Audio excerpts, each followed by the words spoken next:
પહોંચી જવું જોઈએ. હવે ગોવિંદ સ્વામી આવ્યા ને ખેલતા હતા, તો ગોપીનાથ ગ્વાલને બોલાવ્યો ઠાકોરજીએ કે મોકો બડી ભૂખ લગી હે, રાજભોગ હારો કે ને આવ્યા? હા, પણ દોડતો આવ્યો ને એ કે તો મને ભૂખ લાગે છે. એટલે ગોપી ગ્વાલ તો દોડતા દોડતા ગયા ગુસાઈજી પાસે.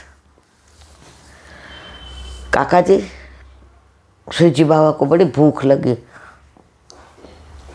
હજી તો ભોજન કરી ક્ષણિક વિશ્રામ લે. હજી તો વિશ્રામ કરવા જતા હતા બેઠકમાં. ત્યાં આવીને ગોપીનાથ હવે જલ્દીમાં જલ્દી બનતું હોય ને તો વડી ભાત, જલ્દી નાહ્યા અપરસમાં, વડી ભાત બનાવ્યા. ઉઘાડા ચરણે ખાલી એક ધોતીની ટોક પહેરી અને માથે ભાતું લઈ અને ઉઘાડા ચરણે ગિરિરાજ ઉપરથી ને ગુસાઈજી શ્યામ ડાક પધાર્યા. 2-3 કિલોમીટર થાય. આપણે ગયા હતા, જોયું તો ખબર છે ને.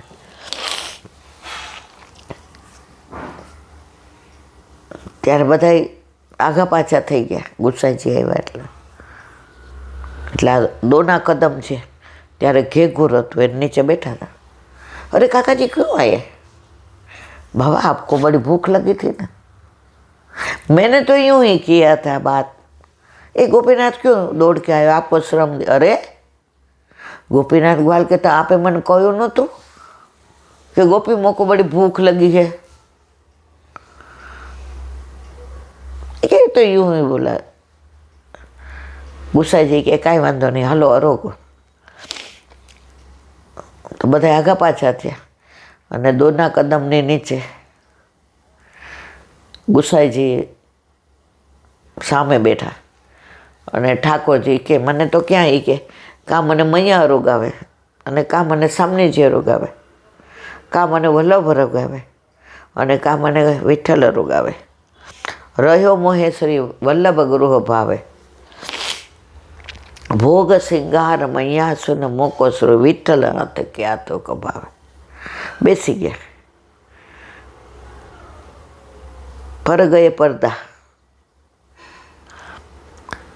ગુસાઈજીએ ચંદ્રાવલીજીનું રૂપ ધારણ કર્યું, કારણ કે ગુસાઈજી 3 સ્વરૂપે છે.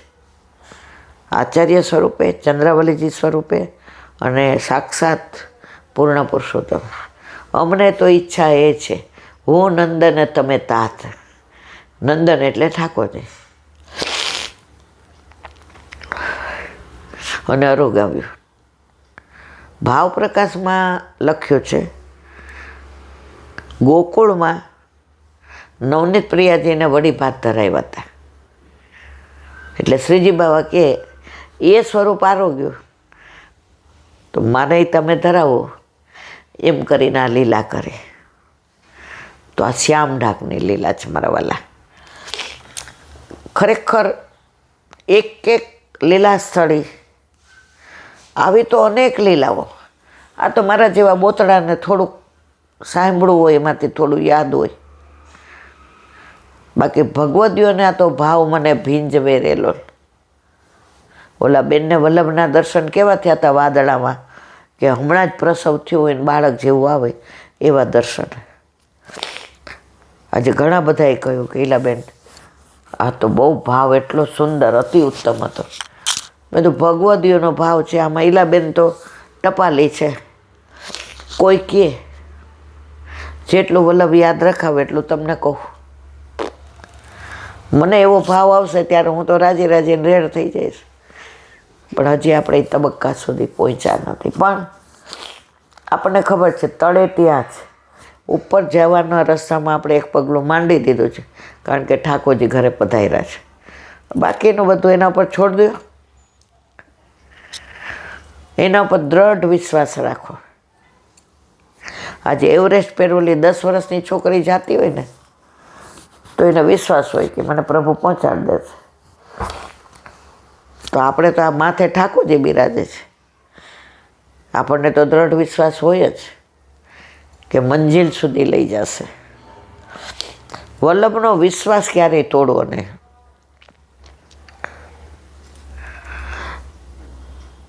ચંદા બસે આકાશ, ચંદા બસે આકાશ, કુમુદને બસે જલ में, वल्लभ बसे मेरे मन में, वल्लभ बसे मेरे मन में, अब काहे कि उदास, પછી શું મૂંઝાવાની જરૂર છે? તો આ શ્યામ ઢાકને લીલા આમાં એ જ છે. જુઓ, સખત શરદી થઈ ગઈ જ્યારે.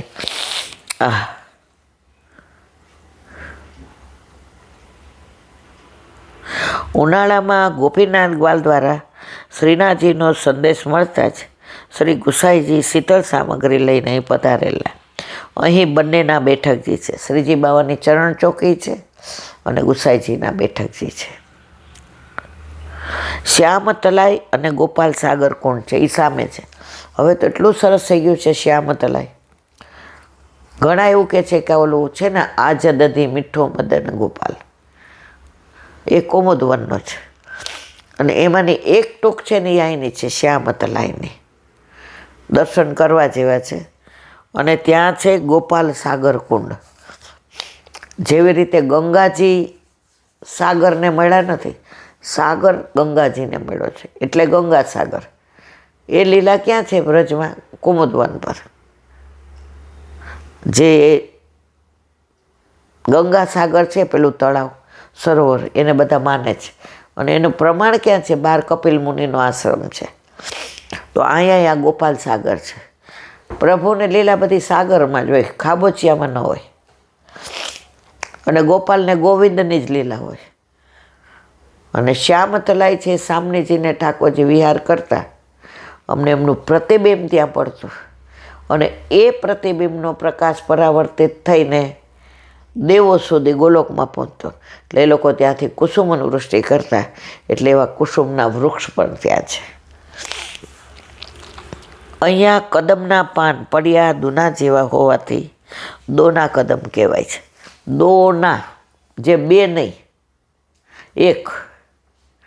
દૂનો હોય ને દૂનો, એ તમે એકવાર વાપરો ને આજે, પછી એને ધોઈને કાલે બીજી વાર ન વપરાય. તો એકવાર આપણો ઠાકોરજીમાં અંગીકાર થઈ ગયો ને પછી આપણે બીજામાં ન જવાય. મારા વાલા, દોના એક જ વાર પ્રભુને તમે બ્રહ્મ સંબંધ એકવાર લેવાય, એકવાર ઠાકોરજી પુષ્ટ કરાવાય. ગુરુ, મંત્ર, માળા અને મૂર્તિ ક્યારેય ન બદલાવાય. એક બેન હતા તો એને બ્રહ્મ સંબંધ લેવું હતું. એટલે એણે એક ભગવતી એને કહ્યું કે મારે બ્રહ્મ સંબંધ લેવું છે. વાંધો નહીં, મારે બ્રહ્મ સંબંધ. એ કે કેમ? એ કે હું હવેલી દર્શન કરવા આવું છું ને મને બહુ ગમે છે. મને કાનુડો ગમે છે, મને ગોકુળ ગમે છે, મને બધી વાતો ગમે છે. એટલે ઓલા બેને તો કીધું સારું હાલો લઈ આવ્યા. ગુરુદેવની આજ્ઞા લીધી, બ્રહ્મ સંબંધ લીધો. પછી એ બેન બધાયની હારે ક્યાંક આમ જાય ને તેમ જાય. પછી કે હવે મારે ગુરુ બદલવા છે. અરે તારી ભલી થાય. પછી ઓલા બેને કીધું ગુરુ ન બદલાય. એ કે ના, પણ મને બીજા પાસે ખોટું બોલીને એને પાછા. ધર્મમાં વ્યભિચાર ન કરાય. છોટો બડો ન જાણીએ સબ અગ્નિ સ્વરૂપ. ગુરુ સારા નરસા હોય જ નહીં. મેં અહીંયા વાત કરી હતી કે મને યાદ નથી, 40 વર્ષ પહેલાં આપણે અહીં રહેવા આવ્યા. તો એક વૈષ્ણવના ઘરે મનોરથ હતો. એટલે જેને બહુજી પધારવાના હતા. એટલે એ જેના ઘરે હતો ને ત્યારે આપણે તો નવા હતા. એટલે મને તો એ બેન નહોતા ઓળખતા, પણ બીજાએ કીધું. એ કે એ ભગવદીય છે, તું હાલ, કાંઈ વાંધો નહીં. ત્યારે હજી નવા આવ્યો ત્યારે આપણી પાસે સાયકલ હતી. હું તો સાયકલ લઈને ગઈ. મેં તો રવિવાર છે, આકાશને લઈ ગઈ ને પિન્ટુને તમે કીધું કે હું રાખીશ, તું તાર જા. એટલે ઓલા બેન કે જો આ બેનના ઘરે મનોરથ. પછી ઓલા બેનને ઓળખાણ કરાવી કે આ ઈલાબેન છે અને પોસ્ટમાં નોકરી કરે છે, કાંઈ કામકાજ હોય તો કેવું કે સારું થયું લઈ આવ્યા. એ કે આ નવા વૈષ્ણવ કીધા વિના આવ્યા ને તો મારો મનોરથ સફળ થયો. પછી એણે એક બેન હારું ઓળખાણ કરાવી, બહુ ભગવતીય છે ને, આમના તો એવા કીર્તનો આવડે ને એવું બોલે ને, એટલે આપણે તો જય શ્રી કૃષ્ણ કર્યા ને. પણ આમ ખબર નહીં, મને એની બોડી લેંગ્વેજમાં મજા ન આવી. આપણા ઘર ત્યાં ઠાકોરજી નહોતા, બ્રહ્મ સંબંધો અમને નાનપણથી જ આપી હતી, 5-7 વર્ષના હોય ત્યારે. પણ મને યાદ છે, કારણ કે મને ચણિયા ચોળી પહેરાવ્યા હતા ને, એ મને બહુ મોટા થતા હતા. મને એમ છે બાજુવાળા ના હતા, તો મેં કીધું ના, હું તો ફ્રોક જ પહેરીશ, મારે નથી પહેરવા, જા. બાકી બટા એવું ન કરાય કે ગોપી ભાવથી જવાય. તમે બ્રહ્મ સંબંધ લ્યો છો ને એ ગોપી ભાવથી, એટલે તારે મારે નથી પહેરવા. હવે પરાણે તખ્ત ગાવીને લઈ તો ગઈ મને, બધા અમે કેટલાય બધા હતા, મારા મામાના દીકરાને, ફઈબાની દીકરીને, કેટલાય બધા એને બાતો તખ્ત ગાવીને લઈ ગયા. એટલે વહુજીએ બૂમ પાડી ઉપરથી ને કે કેમ તું આ ઈંદુ રડે છે? એ કે એના મોટા પડે છે કે હું ઘઘા નહીં પહેરું, એ કે એને ઉપર મોકલ. તો વહુજી મને એની સાડી એવી રીતે વીટી દીધી જાણ ચણિયા ચોળી. મને કે હવે તને કેવું? મેં તો પાછી નહીં આપું, નાની હતી તો એવું જબરી હતી. મેં કીધું આ સાડી મારી, આ ચણિયા ચોળી મારી. મને કે હા તારી. બાકી આ ગાંડી છે કે આ પ્રસાદી તને બી પાછી લેતા હશે, પણ આ તો આવું બોતડા જેવી, જાણે કાંઈ ખબર જ પડતી નથી. અને અમને બ્રહ્મ સંબંધ આપ્યા, અને પછી જૂઠણ થાળી પાતર ઉપર અમે બેઠા. ત્યારે ભલે સમજણ નહોતી, પણ એટલી ખબર હતી અમને કે હવે કંઠી ક્યારેય કઢાય નહીં. બાકી જો બટા કંઠી કાઢીએ તો આપણા ગુરુદેવને એક ડગલું ભરો ને તોય દોષ પડે. મેં તો આપણે કંઠી કાઢીને એમને હું દોષ પડે? એ કે એ તને ખબર, બસ મારી બાનો એક જ હોય, એ તને ખબર ન પડે. મેં કીધું ને તારે એમ કરવાના, પણ ત્યારે આપણે માનતા હતા. તો વાત ઓલા વૈષ્ણવની કરતા હતા. પણ જે પધાર્યા એટલે ઓલા બેનને તો બધા આગળ કર્યા ને, હાથમાં ગુલાબની પાંદડીઓ આપીને આવો આવો આવો તમે આવો, આમ તે. આપણે પાછળ ઊભા રહ્યા, કારણ આપણે આવતી નાના ને આપણને બધી બહુ, ઘરે અમારે તો બધું કળશે ભરવાના હોય ને, ગુરુદેવનો પ્રાગટ્ય ઉત્સવ હોય ને, બધો આનંદ જ, બધું જોયેલું. પણ અહીંયા નવા હતા, અહીંયા ગુજરાત ને સૌરાષ્ટ્રમાં બધો ફેર પડે. પછી ઓલા બેન જે પધાર્યા એટલે શું બોલે? સદગુરુ દેવ કી જય. જે વચનામૃતમાં પહેલા શબ્દો કયા? ગુરુ સદ જ હોય, મર્યાદામાં સદગુરુ બોલાય. આપણો તો ગુરુ વલ્લભનો વંશ છે, એ સદગુરુ કહેવાની જરૂર જ નથી. સદગુરુ કેવા હોય? જે શિષ્ય પ્રથા હોય કે આ ગુરુ પછી આનો શિષ્ય, એનો પછી શિષ્ય, એ બધું સદગુરુ એમાં હોય. આપણે તો વલ્લભનું બિંદુ અમારામાં બિરાજે છે, એટલે આવું કોણ બોલે? પછી ઓલા બેન તો ભૂંટા પડ્યા. પછી એમને ત્યાં પ્રસાદ લેવાનો હતો, એટલે મેં પછી ઓલા બેન જે મને લઈ ગયા હતા ને, મેં કીધું હું મારો દીકરો જાય છે, કીધું મારા પ્રસાદ ને, કારણ કે આપણે કીધા વિના ગયા હોય એટલે પ્રસાદનું. તો ઓલા બેન જેના ઘરે મનોરથ હોય એ દોડતા, ના ના હો બેન, દીકરા તાર જવાય ને. એ 60 વર્ષના, ત્યારે હું તો પરાણે 22-23 વર્ષની છું. મેં કીધું ના, હું તો મને આનંદ આવે ને, અમે વૈષ્ણવ છીએ, અમારા ઘરે આ બધું, અમારા રાજકોટમાં તો મેં તો આવા બધા મનોરથ ને, એટલે અહીંયા મને બહુ અતરું લાગતું હતું. તો આ બેને મને એમ કીધું કાંઈ વાંધો નહીં, તને નથી કીધું, તું તારા હાલ. તો મેં તો મને બહુ આનંદ, હું પ્રસાદ નહીં લો. એ કે તો મારા ઠાકોરજી મારા ઉપર અપ્રસન્ન થશે. પછી હું ઓલા બેનની બાજુમાં જ બેઠી. હવે ત્યાં તો પલોઠી વળાતું, નીચે બેસાતું. આ વરસથી દેવાઈ ગઈ છે હાવ તબિયતની. એટલે મેં કીધું તમારા બ્રહ્મ સંબંધ કોનું છે? મને કે એવું ન હોય, આપણે બધા માનીએ છીએ. એટલે એના ગળામાં કંઠી હતી ને કાળો દોરો હતો. એટલે મેં કીધું આ કાળો દોરો, એ તો અમે દર પૂનમ ભરવા જઈએ છીએ અંબાજી, એટલે દોરો કંઠી. એ કહે કે મને એક બેને નામ પમાવી દીધું એટલે કંઠી પહેરું છું. મેં કીધું તો જ સદગુરુ દેવ કી જે બોલાય. ત્યારે આપણે તો આવા જ હતા, કંઈ કોઈનું એવું સાચું હોય એટલે કહી જ દેવાનું.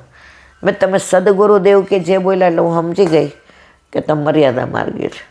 તો ઓલા જે બેનના ઘરે મનોરથ હતો એ પીરસવા આવ્યા. એટલે મને કે સાચી વાત છે તારી. મેં કીધું તમે તો ઓળખાણ કરાવતા હતા, બહુ ભગવદીય છે ને. આ તો મેં કીધું આમને બ્રહ્મ સંબંધ નહીં કે હે? મેં કીધું હા, આજની તારીખ સુધી બેન દેખાડા નથી. તો વંચકોથી દૂર રહેવું એમની ભાષા, એમની બોડી લેંગ્વેજ, એમની રહેણી કહેણી કહી જ દે તમને કે આ વૈષ્ણવ નથી. અને જે વૈષ્ણવ ન હોય ને એને નેતા બનવું બહુ ગમતું હોય. અહીંના કદમના પાન પડ્યા દૂના જેવા હોવાથી દોના કદમ કહેવાય છે. શ્યામ તમલના વૃક્ષ પણ છે. શ્યામ ઢાકતર છાક આરોગત વગેરેમાં લીલા પ્રસ. હમણાં આપણે કહ્યું ને છાક આરોગ્ય, તો આ એના પરથી કીર્તન છે. શ્યામ ઢાકતર છાક આરોગત બોલો વલ્લભાથી હરિરાય વાંગ મુક્તાવલી.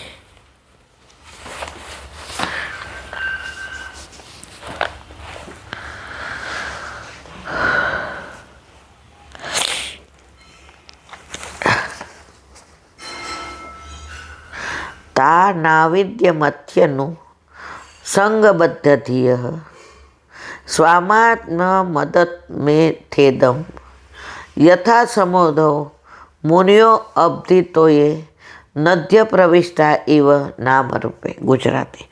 જેમ સમુદ્રમાં પ્રવેશ કરતી નદીઓ પોતાના નામરૂપને જાણતી નથી અને જેમ સમાધિમાં મુનિઓ પોતાના નામને તથા રૂપને જાણતા નથી, તેવી રીતે પ્રેમ વડે કરીને મારામાં જેની બુદ્ધિ બંધાયેલી છે તેવી તે ગોપિકાઓ મારા સિવાય બીજું કાંઈ પણ જાણતી નથી.